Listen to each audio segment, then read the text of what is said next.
All right, team, how we doing? Coach Dana Cavalea coming at you with the Becoming a Champion show, where we are all about inspiration, motivation, and encouragement to move you along your high performance journey.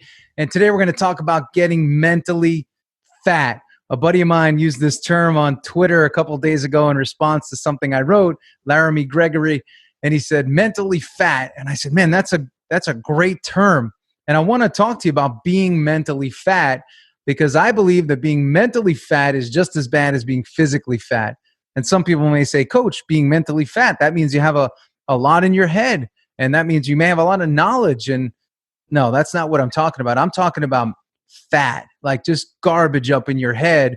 And when you have too much garbage up in your head, there's a cost to that. And usually the cost is action, because mind fat or mental fat is oftentimes what I attribute to paralysis, that old paralysis by analysis or analysis paralysis, where we think so much, we have so much knowledge that we don't actually take action. And in this world, I always say you get paid for action. Even if your action leads you to a mistake, remember that mistake will oftentimes teach you to not make that mistake again. And it's a great way of learning. So learning by doing is so important.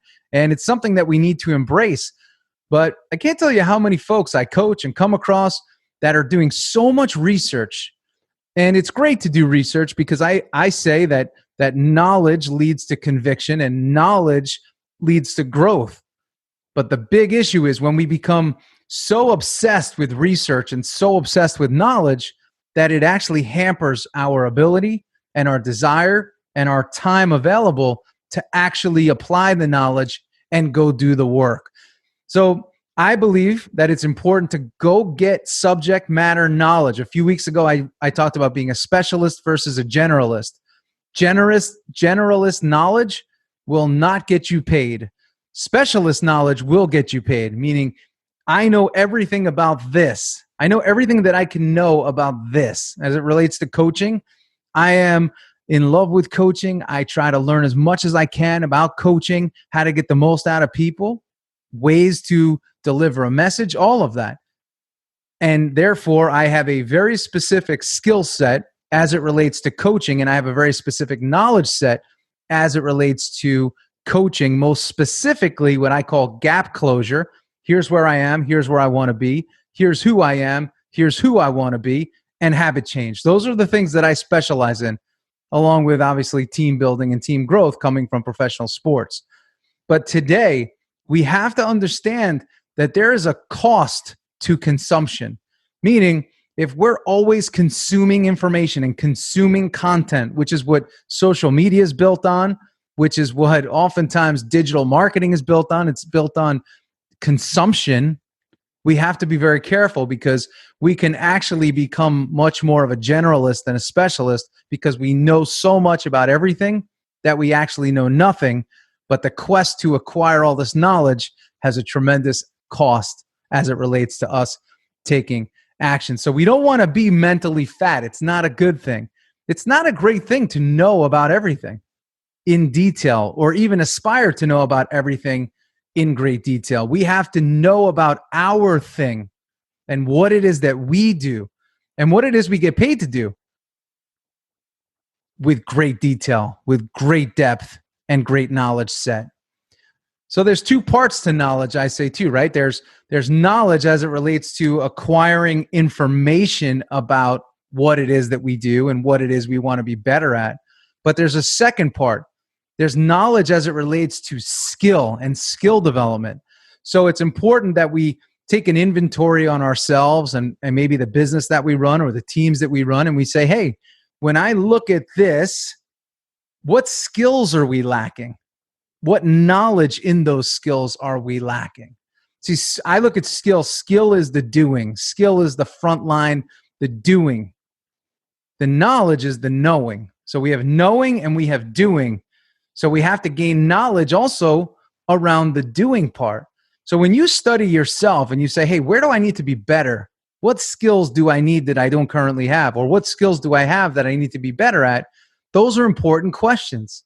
So think about your day-to-day. Let's say, again, you're in sales. Let's use sales as an example because most people are in sales in some way. which part of the sales process do you need to be better at? Do you need to be better at making those calls to help fill your pipeline? Do you need to be better at the service side? Where do you need to be better? What skills do you need to be better? Do you know enough about your people? Do you know enough about your market? Do you know enough about your product? That's all knowledge. The skill is actually going to those people and getting them to do business with you. That hand-to-hand combat, those hand-to-hand skills. For those of you that are in product development, what skills do you need to make you better at developing product? So let's think about all of this. So there's two types of knowledge, right? There's that knowledge, like I said, which is knowing about the subject matter, and then there's the knowledge of skill.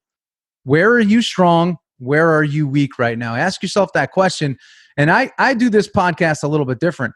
I'm actually doing it from a coaching perspective. I want to coach you through this podcast, ask you some great questions. I always say, if you're going to listen to this, have a notepad out and let's get you better. So as it relates to today, let's talk about these skills. What skills do we need right now that we don't have or need to get better at in our day-to-day? Ask yourself that.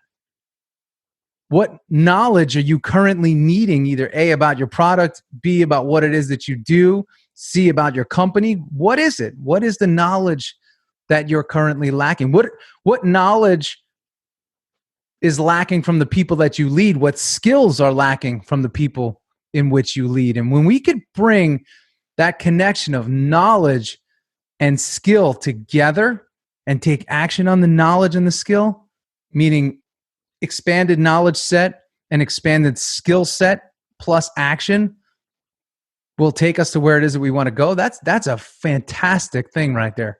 That will get us where it is that we want to go. If each person on your team, including you, expanded their skill set and expanded their subject matter knowledge set and took action on it, what do you think is going to happen in terms of your results? Amazing results. And you know what else is going to improve? There's a lot of talk about this word culture. Culture. You hear about culture and you hear about communication all the time in corporate America or corporate settings and team settings in general. Communication and culture. Coach, we need to improve our communication. Coach, we need to improve our culture.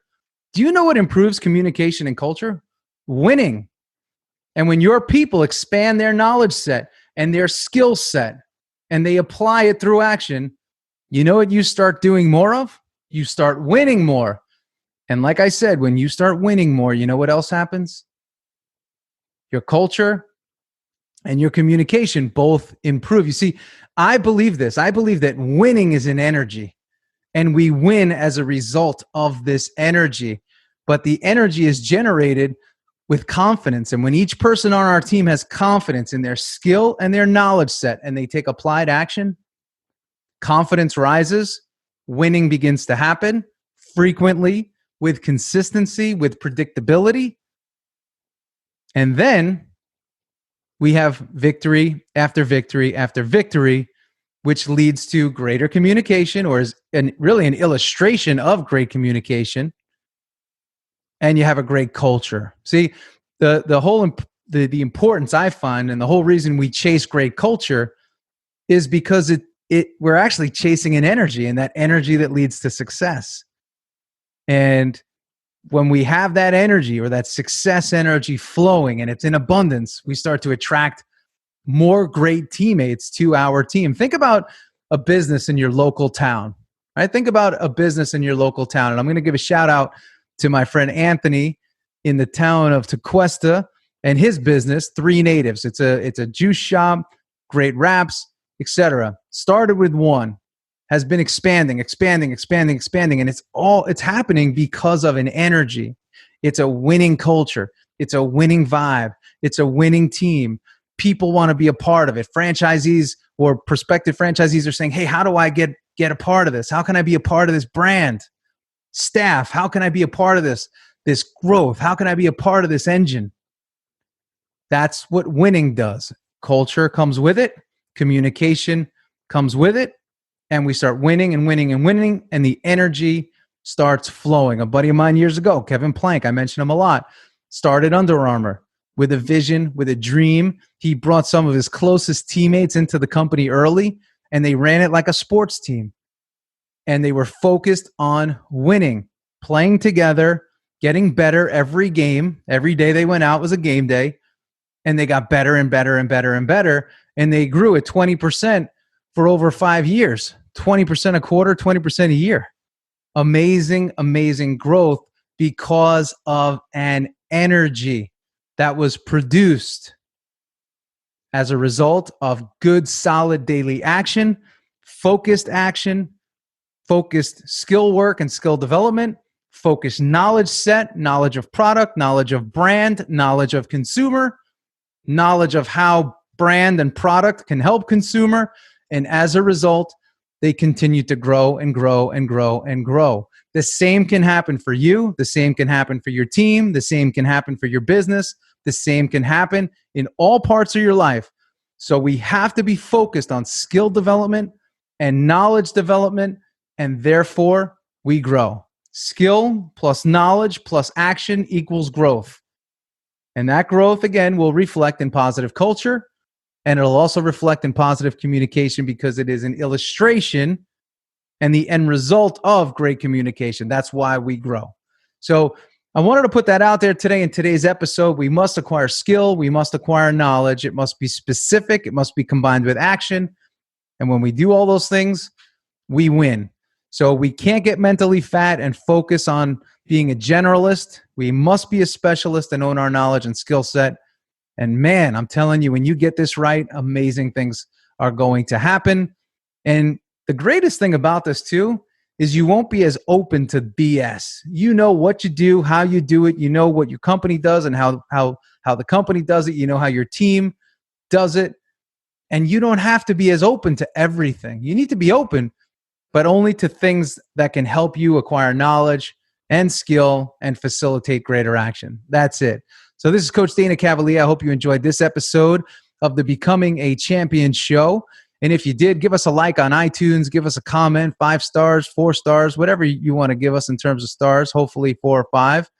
And help spread this message to your team. Let's build this team of champions together. And for those of you that are not on the daily blog, it comes in every morning, 9 a.m. Get on that blog, 30 to 60 second read, where I get to coach you, motivate you, get you to think Monday through Friday, and inspire you to take great action. That's what it's about. We need to be coached every single day. I love coaching people. I love coaching you. I love doing this show. And thank you for allowing me to be your coach. This is Coach Dana Cavalea, and I will see you next week for another episode of the Becoming a Champion show. See ya.